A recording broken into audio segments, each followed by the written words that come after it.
Thursday. Christie Brinkley is back as my co-host. So happy you're here. Happy Valentine's Day. Happy Valentine's Day. It's so nice to spend it with you. Oh, me too. Yeah. I was telling everybody I'm spending Valentine's Day with a really hot guy. Yeah. Really? Who are you meeting up with afterwards? Happy Valentine's Day, everyone. It's our Valentine's Day special. We're talking about, well, a lot of Valentine's Day related, love related stuff today. Talking about a new trend actually making headlines.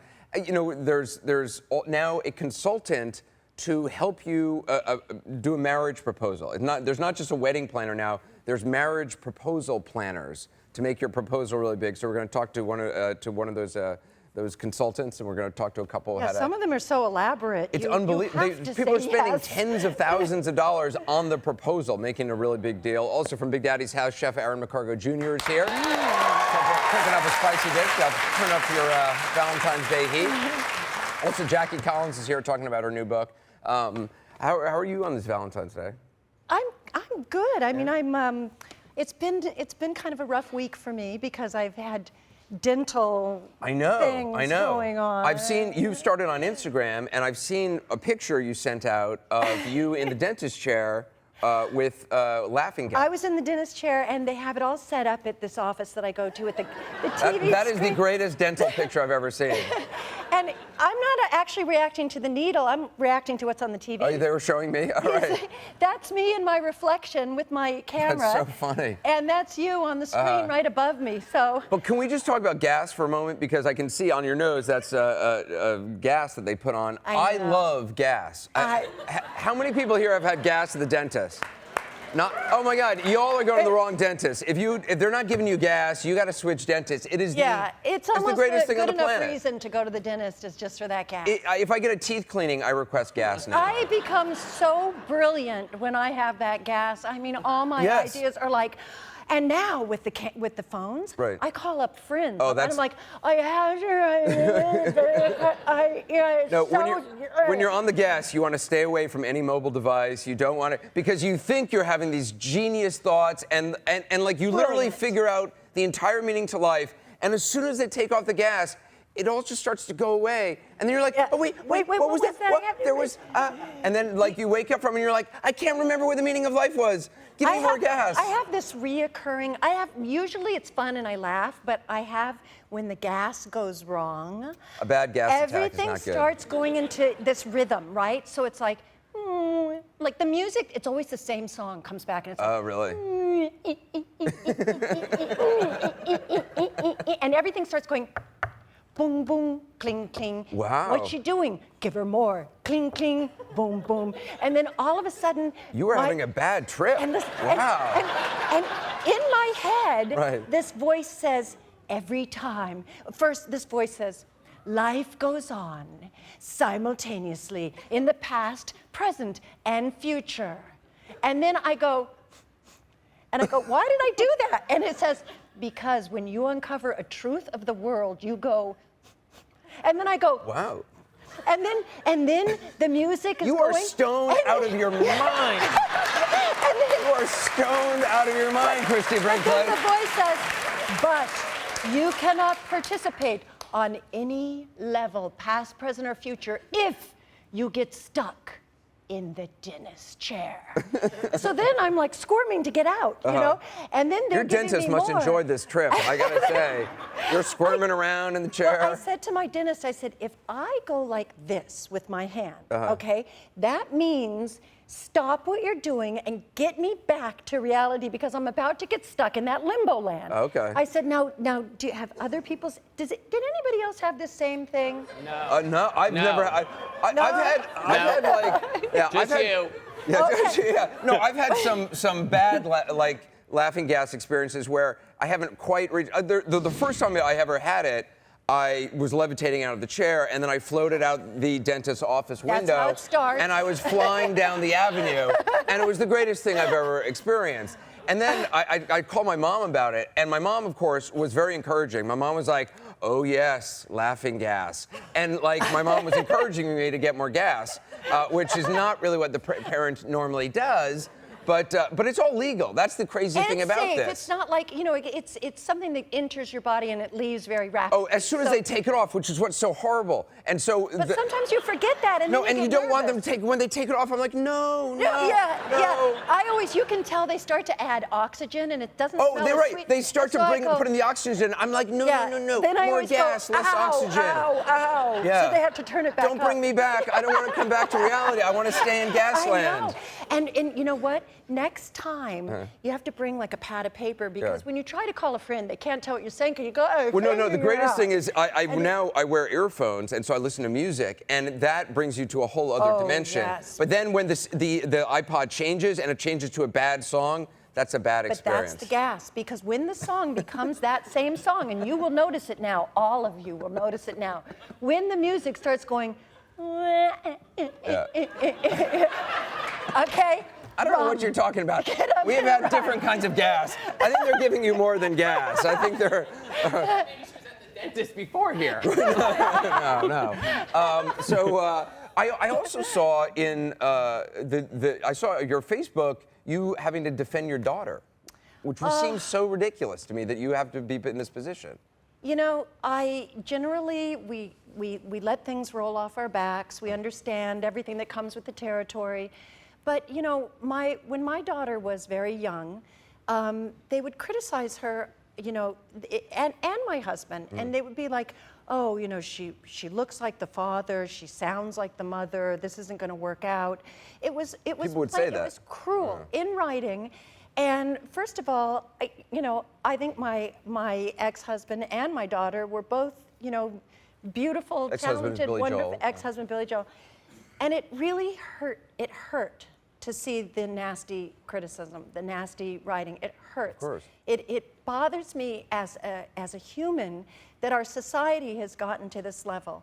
My daughter Alexa is what we call a late bloomer, and she has blossomed so stunningly. She's beautiful. And and now, you know, after enduring, you know, all this criticism as a child, not a public figure, but a child, you know, she's stepping out into the world, she's doing things, and now they can't even accept. Now it's like, oh, she's too beautiful. She's bought it all. It's all plastic surgery. And my daughter is the most honest, open, sensitive, and beautiful person. And she had a little tweak of her nose. She had a rhinoplasty, which she felt she wanted to tell everybody because she wanted other people to feel comfortable if they made that decision for themselves. And she did. That's the only thing she's ever done. She happens to be endowed very generously. And in last week, all of a sudden, and she usually wears more modest things, but she was a fashion correspondent. And she was playing different parts every day for different shows that she would go to. And suddenly there's a V-neck. Now you see the cleavage. And then suddenly there it is. She's had all this work done. She's done it. There were some articles saying she'd had breast augmentation. Or something. She's totally natural. Look at her. This is a prime example. This is a show on Monday. This is a show on Tuesday. On Monday, you see her soulful eyes, the same soulful Billy Joel eyes, and they have that kind of like down, that, you know, and then the next day, she's doing a different look. She's got the eyeliner that's giving the cat eye. Now, you can't go out and get your eyes done overnight and show up the next day, you know? So people were saying she had surgery the next day, which is just crazy. But what bothers me, I think, is, you know, on a personal level for Alexa, that she just seems to be under so much scrutiny constantly, you know? And it's going to be hard as a mom to see you know, she's just a kid trying to, you know, make her way in a world where, you know, her father's a living legend, and she happened to have inherited his talent. And she plays piano and music, but it was kind of tough, you know, following in his big, huge footsteps. So she's experimenting with different areas, and everywhere she goes, it seems like they're ready to pounce on her. And I think in general in our society, we've turned into a society that is more interested in hearing the negative and responding to the mean things, and with the advent of identities that you don't have to be yourself. Well, people are very cruel now And you can go on and be, you know, so cruel and mean. Yeah. And I just worry about us as a whole. And I thought, no, you know what? It's time to speak up, not to let things roll off your back. But, you know, it's like that old thing where if somebody says a racist joke and you're sitting in the room and you don't speak up, then you're complacent with all of that. And I think that it's time to stand up every time you see something that's some injustice and just say, I disagree with that. I think we should be supporting each other. I think we should be more loving of each other. I think we should be more You're a good mama bear. tolerant. And, You're a good mama bear protecting your daughter. I like that. Yeah. That's good. That's good. We got to take a quick break. We'll have more of the first 15 minutes.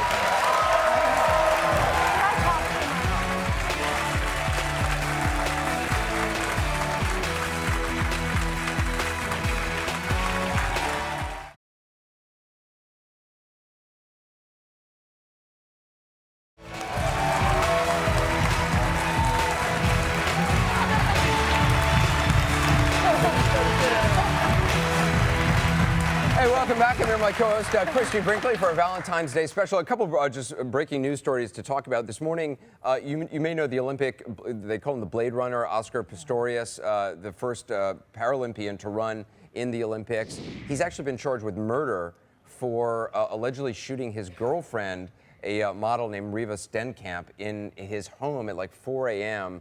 I think he's saying that he believed she was an intruder. And it was it may have been like a Valentine's Day sort of surprise gone wrong. That's what it's being portrayed at, I think, by his camp. But he has apparently been charged with murder in South Africa. So that's obviously going to be a big story. The other big story today that you should know about is this cruise ship that's going to be docking at 3 p.m. today. This cruise ship that has like up to 3,000 people. Floating Petri dish. Yeah, people. A doctor said it's like a floating Petri dish. Yeah. I mean, I cannot imagine anything worse than being on this cruise ship with no electricity, limited bathrooms. Oh, people are like pooping in for bags days or on something. end. Yeah, I mean, yeah. And all I know it's inappropriate, but all I can think about is Kathy Lee Gifford singing, "If They Can See Me Now." That's all I can think about. Every time I see that cruise ship, I think of the poor people on that ship. Oh, it's so sad. Oh, horrible, I mean, horrible. And they're going to give them... This is their big huge holiday. For the year, they right. get their time off. Right. They pay, they work hard and they end up sitting here in the dark. Yeah, or they're all on the like the Lido deck, all outside, sleeping outside. I mean, it just sounds like the worst. And what are possible. they going to get for this? You know what they're the going to get? cruise line is going to say to them, "We'll give you another cruise." Right, and that's they're exactly like, no, right. thank you. That's what they've been offered, another thank free you. cruise. I'd be like, I am never going on a ship The last again. time this happened, they offered them like 20% off another cruise. Are you kidding? Really? Yeah. Oh, yeah. And now they've learned that, hey, we can offer the whole cruise because they're never going on it again. Right, exactly. Okay, the other big story, which has, I don't know if you saw the show the other day. I went on a little bit of a rant about The Bachelor, which is a show I don't really watch. It's in its, like 17th or 20th? I don't know. It's the 490th Bachelor this time. I don't know. I watch it, but like a sociology project. But I don't understand why it's so popular, because it's clearly not real. I mean, other than that very nice couple who were the first Bachelor, Tristan and Ryan, who seem like a real couple and they have a life and they're real. All these other ones, subsequently, it just seems fake. It doesn't seem real. They don't end up with each other. Anyway, there was this woman, Tiara, on this last episode, who I became obsessed with because she had the most ridiculous argument with some other person on the show. Let's just take a look at her argument. Straight stares, raised eyebrow, no good morning. Raised eyebrow, Ashley, that's my face. I can't help it. I have had no Botox. I know. You said your parents say the same thing. They were worried about you coming on here because you can't get along with girls. They never said that. They said, Tiara, you have a sparkle. They said, Tiara, you have a sparkle. Do not let those girls take your sparkle away. People have judged me because I haven't said good morning, because of my look on my face and my eyebrow. Nice. I can't control my eyebrow. I cannot control my eyebrow. Control this eyebrow. I can't control this eyebrow. Tiara, don't lose your sparkle. Don't lose your sparkle. That's my favorite thing. Anyway, not only has Tiara not lost her sparkle, she got booted off the show this week. Guess what? Turns out she's now engaged to her longtime boyfriend. This is her engagement photo with the ring. So she had some boyfriend while she's on the show, proving my point that it is all not real. Yeah, and guess what? In the age of Botox, nobody can control their eyebrows. We're not giving you any sympathy there. Well, someone's actually started a Twitter page, Tiara's Eyebrow. And the first tweet was like, you can't control me. Or my eyebrow. But I go on this rant about how it's not real. She gets booted off, and lo and behold, she's suddenly engaged to her longtime boyfriend, not the guy on the show. Yeah. Again. I love the little I don't want to talks say that they have. I am prescient, but That is why you are the serious newsman that you are. That is right. Because you have solved the mystery of The Bachelor. I knew there was something about that tiara. I knew Well, there that was tiara would sit there on the show. They have these scenes where the girl is just sitting there, but there's the voiceover, and she'll be sitting there like this going, and the voice will be going, the other girls don't know what to do. They don't know how to work it. I'm playing the game. I'm playing it. Well, I don't understand why they're not playing it. I am. I'm the one. I've got a plan. Wow. That's cool. Right? I think they're so funny. And then, so he walks in the room and she's, hi. I got in trouble a couple years ago. I was filling in on Kelly's show, and we had one of the bachelorettes, I think, on. And I asked her, like, how many of the guys she slept with. And it was as if I had asked, like, the most inappropriate question. And I'm like, wait a minute. You're in the fantasy suite. They're like, you're greasing up this guy, and then they cut to like a shot of fireworks going off, and like that's out of the bounds. And literally, I asked this woman the question. She was like, I was like, what are you talking about? You're on this show like with a bottle of like Crisco, like greasing up some guy. Anyway. I love the part too when they come to interrupt, when the bachelor's with another girl, and then the girl goes, oh, right. Looks like they're having too much fun over there. Excuse me, can I interrupt here? And then she like practically like slides across the lap of the other girl. Right, yes, I like it. We got a couple of Valentine's Day stuff, just some fun products. These are some Valentine's Day glasses, and all these products you all get. Yeah, you're all getting them. So here we have some glasses. There we go. Yeah, these are. Heart-shaped sunglasses. They're available at fredflair.com for $12. You're all getting a pair.